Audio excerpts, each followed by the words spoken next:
Ando Uun Febri Anggari ya. Nggih, kula. Bladeg ya, Nduk. Nggih. Nggih. Awon tanpa rupa sing miwiti wayang kulit wonten ing Purwodadi ki aku, Nduk. Oh, ngoten. Nggih. Riyen Purwodadi teng Kebon Jero niku napa niku aja meneh kok nggih wayangan Saba tiyang mawon medeni iki to, Pak. Nah, nggih. Sing miwiti berarti aku. jenengan sing babat mriki ngoten Pak Le. Mriku Purwodadi. Mriko, Purwodadi mriko. Nggih, nggih. Ditak rewangi mbleh kebo bule. Ngaten. Bot-bote ben wayang bisa lestari. Ha, nggih. Nggih. Ngaturake tembangan ya, Nduk. Saderengipun kula ngaturaken wilujeng dalu kagem para penonton. Nggih. Assalamualaikum warahmatullahi wabarakatuh. Waalaikumsalam warahmatullahi. Nggih, dipun sekecakaken anggenipun mirsani wayang nggih, Bu. Nggih. Mugi-mugi leh nonton wayang nganti rampung. Amin. Sing nonton wayang nganti rampung, didongakne muga-muga rezekine tambah akeh. Nggih. Amin. Nandur gedang nang pinggir sumur. Napa niku? Piyayi Jonggrang muga tansah adil kelawan makmur. Amin. Nandur gedang cedhake bayem. Napa niku? Piyayi Jonggrang muga tansah ayem tentrem. Amin. Ya. Mangan gedang karo es teh. Apa kuwi? Warga Jonggrang rezekine tambah akeh. Amin. Mangan gedang karo cedhake klenteng. Napa? Muga Piyayi Jonggrang meteng bareng. Aduh. Dina Jemah tuku arit. Apa kuwi? Pak Lurah, lo nyuwun dhuwit. Dhuwit iki ora teges uang ngoten niku mboten. Mboten duit niku dudahan wit urip. Nah, duit itu terdiri dari doa, usaha, iman dan takwa. Nah, jadi semoga dengan doa, iman dan takwa Pak Lurah Warsito saged membawa desa Jonggrang menjadi desa yang gemah ripah loh jinawi ayam tentrem kertora harjo. Amin. Bawa, Nduk. Ya kuwi engko terus diteruske langgame. Kula bawa. Nggih. Bawane tak suwun anu napa niku bocah telu iki apa jenenge? Napa? Sambung Wanci Dalu. Oh, Sambung Wanci Dalu. Aku seneng kok kuwi. Ya. Nggih, nggih. Kenanganku, kenangane Dodi. Napa? Sambung Wanci Dalu kenangane Dodi. Kenangan apa lho ki? Kok malam-malam Sambung Wanci Dalu. Nggih, sik tak goleki kata-katane. Nggih. Ya. Sakniki nggih. Nggih. Sekecakaken anggenipun dahar. Ya.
Nak Nduk Uun Febri Anggari tau gondol juara internasional pesinden. Nak bojoku tau gondol atiku. Nara ngono engko marah karo aku. Lekmu marah karo. Iso oleh lek Yatmi ngoten niku pripun ceritane? Ceritane jenengan riyen kok yang lek Yatmi ngoten niku. Ketangkep aku kok. Aduh. Gak ngono ya. Jane aku arep dipek mantu bupati aku. Jenengan? Heeh. Bupati Toprak. Lho, malah bupati Toprak lho. Iya. Yo. Ora bengi iki sing paling seneng dhewe iki ora sapa-sapa. Lah sapa nih? Player iki lho. Lah napa? Ditunggoni iki lho. Lho. Ya. Lah manten anyar kuwi yo. Aku biyen yo ngono kuwi. Mangane didulang. Iya. Basa saiki, ha? Jipuk dhewe ra iso, tanganmu nang ndi? Mangan karepmu ra karepmu. Iya. Nanana. Prandene maksa syukur Neho. jebol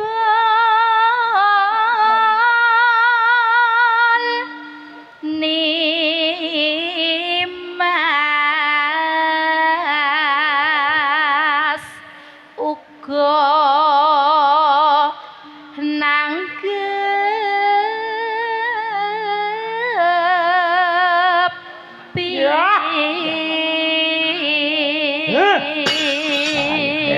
Kaya tak remes-remeso.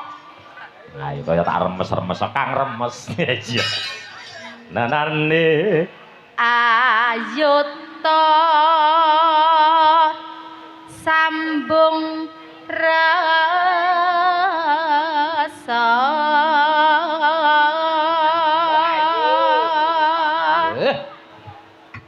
nanging wanci dalu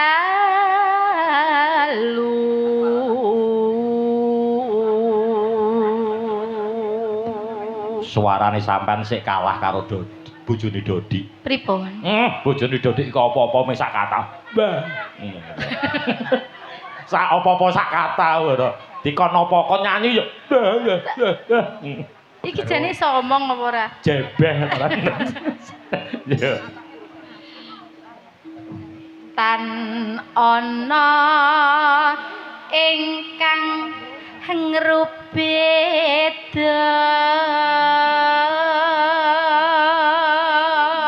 Neno nyuntak tresno senadyan mung srana piranti.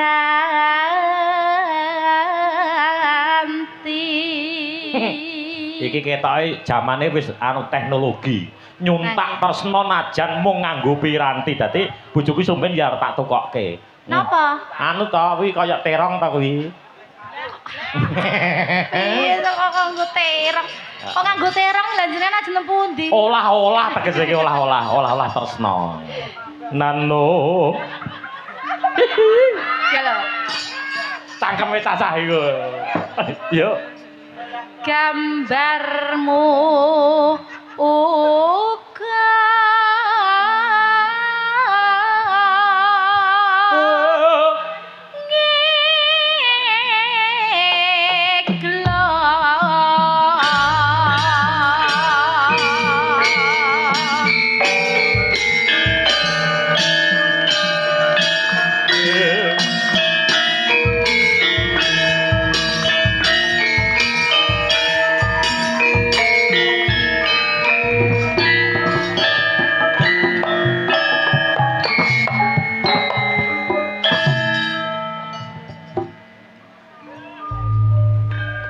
Yo.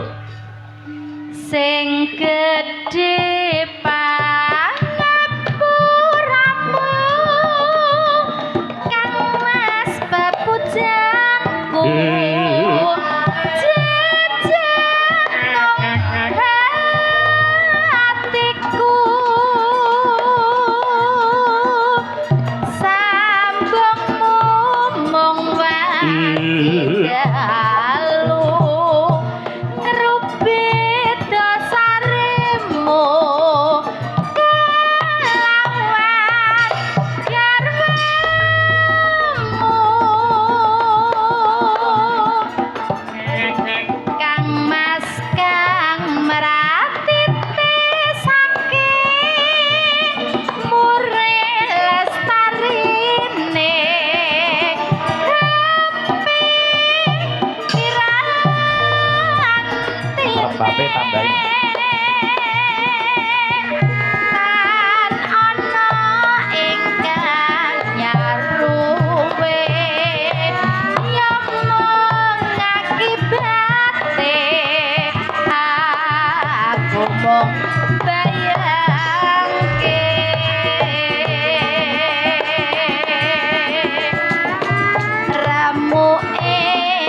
terima kasih matur nuwun, Nduk.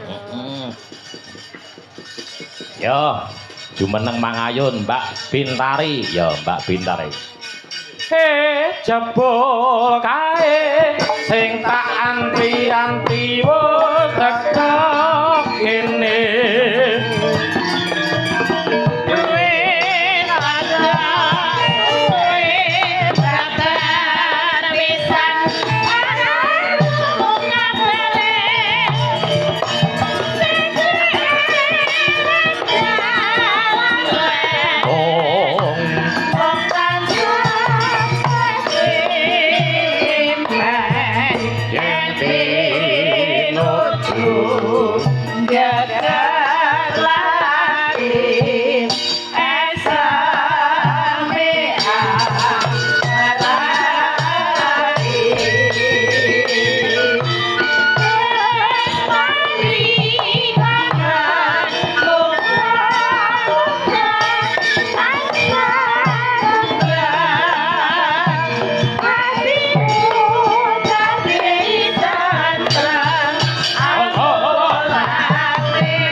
Mergo piyayi Jonggrang kene remen marang budaya ya kuwi mau antarane budaya Gambyong kalawan budaya wayang mula dalu niki tak enekke joget ya, Nduk. Oh ngaten nggih. Nah, kula kinten ana sing joget perangkat. Kula kinten nah, perangkat kalih. Nah, Nduk liya jumeneng, Nduk. Ya, perangkat kalih diserke. Ha iki. Pak Won joget. Tiga mboten napa-napa. Nggih, perangkat kalih mawon. Ya. Ya, Mas. Pak Lurah nika nggih saged beksa lho. Oh, ngaten. Ah, ngaten. Nyanyi nggih saged lho menika. Nggih. Pak Lurah monggo. Kepareng beksa. Pak Carik, Pak Wo. Nglegani aja. Pak Wo, Pak Tekno nih, Mas. Nggih, Pak Tekno. Nggih. Terus nek Pak Mudin mboten mawon lho, Pak. Mungkin bosan nderek lho. Nggih. Pak Wo, Pak Tekno kalih Pak Budi mboten napa-napa. Yo. Ya. Mbok pilih Pak Wahono, Pak Wahono nggih mboten napa-napa. Yo, di tunggal metung munggahe diserampatke Cok. Yuk. Ayo. Monggo. Nggih. Tiga napa sekawan? Nggih, tiga mawon. Yo. Monggo. Pak Wahono, Pak Tekno, Pak Budi. Pak Warsito, ya. Pak Lurah. Pak Lurah. Amuten lenggah mawon nggih. Ya Allah. Monggo. Lah, persyaratan.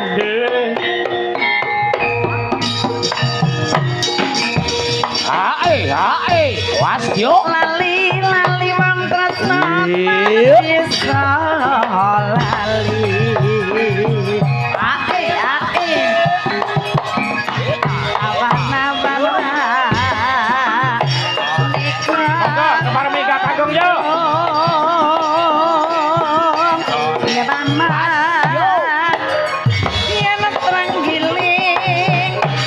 Gambare gen ketok ning YouTube.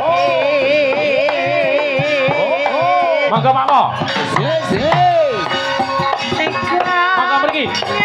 Ya Mas. Yuk. Ate mundur.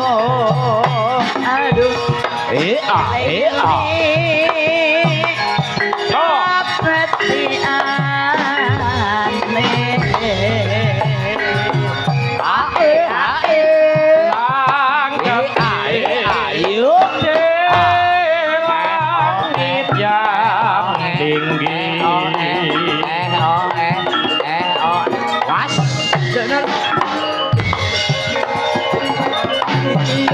Monggo Pak Mo.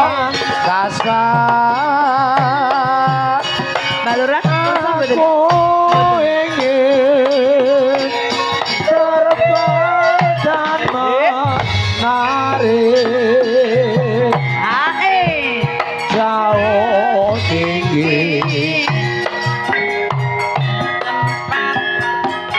Pripun Balura? Wakil Pak Mo. Nggih. Pelanggaran. Sing di sing joget sinten? Nah. Nyuwun sewu Mbak Limbo. Nggih. Mbok bilih menika kinurmatan kemawon ingkang rawuh menika lak wonten Bapak Lurah, Bapak saking Pak Babin, mbok bilih majeng kemawon. Terserah mangke badhe kata-kata menapa badhe nyanyi. Yang penting majeng rumiyin ngoten. Kajenge dipirsani anu masyarakatipun Bapak mbok bilih ngoten nggih. Pangapunten lho Mbak Linggo nggih. Monggo komplit menika nggih. Dipun sepoti kalih nggih. Pak maju kemawon Pak Lurah, Pak Babin. Babin monggo. Sesarengan Pak Babin. Merimas jinggo. Niki monggo. Niki Pak Wo. Oh Pak Wo nggih.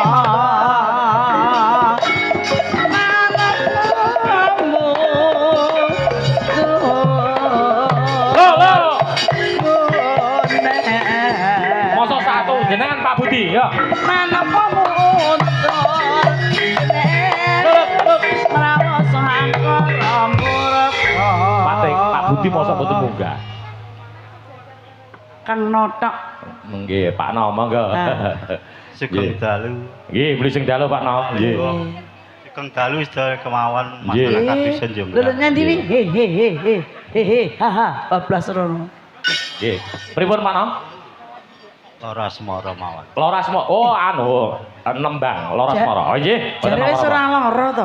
Dek ben wis mari to, Kang. Nggih. Lora Semara nggih. Sik panggah lara. Oh, Mbah Lorah mengke ngesakne pepeling. Wah nggih. Ya, Yo, Lora Semara diaturke, Cok. Yo, dublak tutak yo.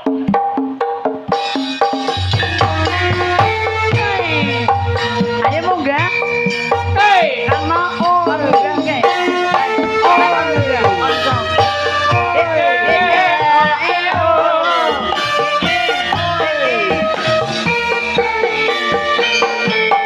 Pak Bayu. Betul nyanyi. Kok malah menjauh toh? Nyanyi. Nyanyi. Pak Bayu.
penak jogeti. Yuk. Piye? Nandane. Yuk. Aku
mawon niku Bujo Tegaran nggih. Joget. Mboten. Nggih, terima. Terun. Nggih. Nika sing jawab sing teng Nggih, matur nuwun, matur Nggih. nuwun. Nggih, sembah nuwun sangat. Kami dibahas mawon. Oh, matur nuwun. Barokah selalu. Terima kasih. Alhamdulillah, Matur nuwun Mbak nggih. Dina nggih. Nggih. Ah. Yo 1 2 Nduk Nur, Nduk Vivi, ya ngaturake. Ana panyuwun, ya munggahe pepeling sik, ya pepeling munggahe Mbak Nur Hayati, Mbak Vivi, ya. Yuk pepeling diaturake, ya. Bar wingko ayang-ayang ya. Ya. Yo. Kusuma Wijaya. Ya. Pepeling, Cok. Panyuwun saking Mbak Lurah. Yo.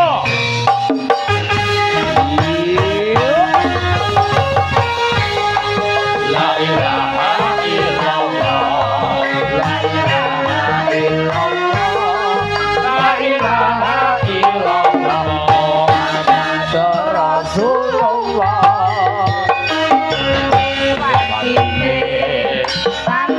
Asik. Wis wancine padha nindakake Akan wopo wayai sembahyang. Tapi wajib dawuhe pangeran salat dadi sagae agama lima waktu kudu tansah dijaga Kanthi istiqomah. lan sing tumaknina luwih sampurna yen berjamaah Subuh luhur lan asar salat sayekti nodoke tidak mungkar Maghrib lan Isya cakepe prayogane ditambah salat sunahe. Sambrono iku perintah agama ngono ning donya mung sedela sabar lan tawakal pasrah sing kuwasa yen kepengin besok Iya. swarga.